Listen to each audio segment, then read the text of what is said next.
Hey guys, I'm Esoteric, the founder of Mastermind Content, and in this video I want to give you another example of how you can use symbolism as a self-development tool.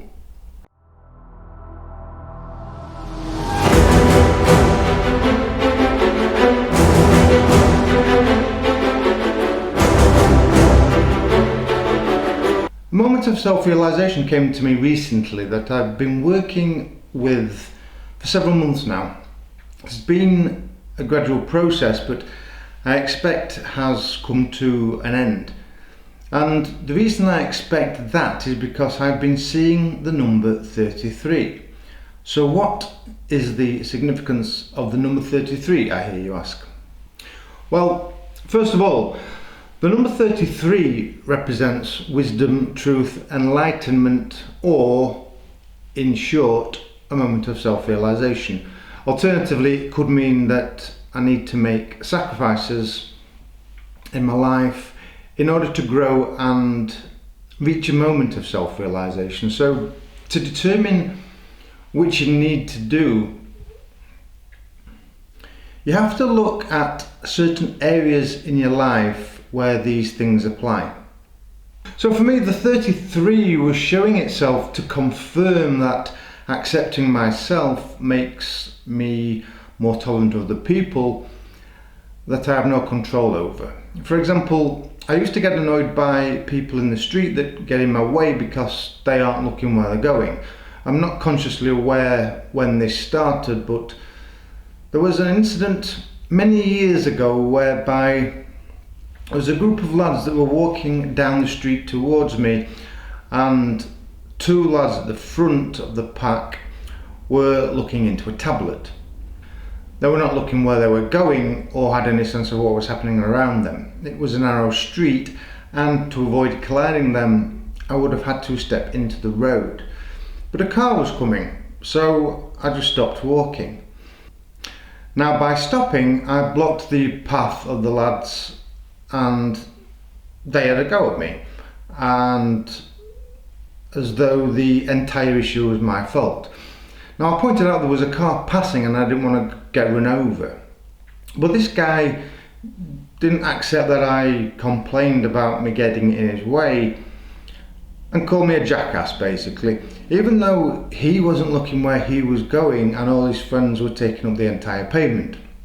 Now, I felt quite aggrieved by this, particularly being accused of something I was not guilty of. Now, this incident stuck with me subconsciously. Now, in my head, I at some point became aware that I was critical of people that didn't look where they were going in the street or tight spaces. People just don't seem to have that spatial awareness or any respect for people, and this annoyed me. Now, what made it worse is that practically everybody in the street has this level of ignorance. But this annoyance and criticism actually goes a lot deeper than being called a jackass for something that was not my fault. Now, that incident was a lesson I didn't learn from. At the time, I had zero self-esteem and was hypersensitive to criticism. And there is a relationship between my annoyance of people and the incident with the lad that called me a jackass, because that experience provoked an emotional reaction. But my reaction to that incident was provoked by an existing subconscious program that was planted in childhood. You can usually identify existing issues by connecting patterns of emotionally charged experiences that have had a similar incident. But more often than not, the emotion is typically planted in childhood. Now, if you've seen my video on the Sage archetype on the Mastermind Content YouTube channel, you may be aware of a recurring rumination I used to have in my head, in which I found myself at a court in front of a judge. And the conversations that were taking place involved me defending myself and my views of the world, essentially. Now, for me, for some reason, I expect to be criticised, which I felt was unfair, or because other people are ignorant, which is me criticising other people for their ignorance. Cue the connection to my irritability with ignorant people in the street. When I looked at this more closely, it took me back to an occasion in my childhood when I was unfairly criticised and punished along with it. And I have a recurring pattern of being unfairly criticised, or believing at least that I will be criticised. Now, these type of experiences prompt something in our subconscious to create ideals and standards to live by. But it can also make us judgmental and critical. Now, these are the traits of the sage. The sage archetype also appears as a judge or an adjudicator in myth and fiction. During the summer, I came to some reconciliation with myself and accepted who I am, what I am, and where I am in my life. Now, this repeating court scene in my head disappeared several months after that. And I also noticed judging and criticising people in the street also subsided. So that was a starting point in developing a personal truth. I say that because recently a friend of mine in the UK came to stay with me in Belgrade for 12 days.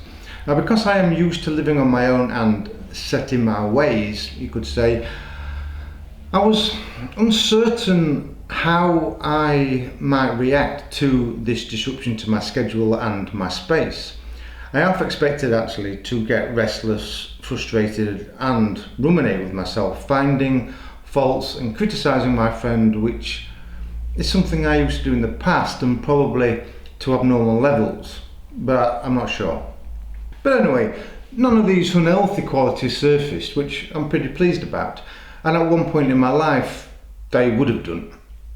So what has changed now that didn't go on in my past?